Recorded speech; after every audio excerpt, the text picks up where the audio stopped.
Think investing is only for people with thousands of dollars? Think again. You can start building an investing habit with just $50 a month. In this video, I'll show you a simple beginner approach to investing in the USA, even if you're starting with a small amount. First, don't focus on getting rich quickly.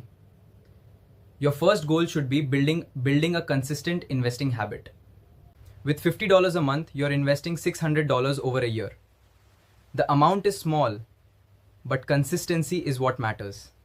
Before investing, make sure you understand your basic expenses and keep some emergency savings available.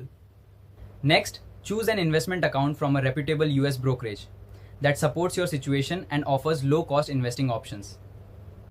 For beginners, broad market index funds or ETFs can be worth learning about because they can spread your money across many companies. You don't need to constantly buy and sell. A long-term approach can be much simpler for a beginner. For example, you could set up an automatic $50 monthly contribution if your brokerage supports recurring investments.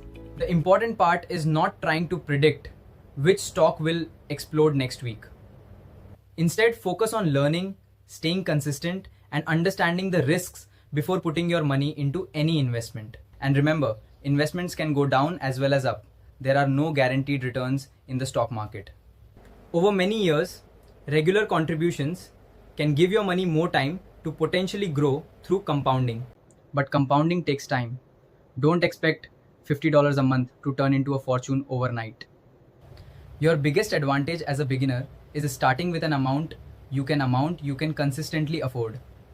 As your income grows, you can consider increasing your monthly contribution after reviewing your budget.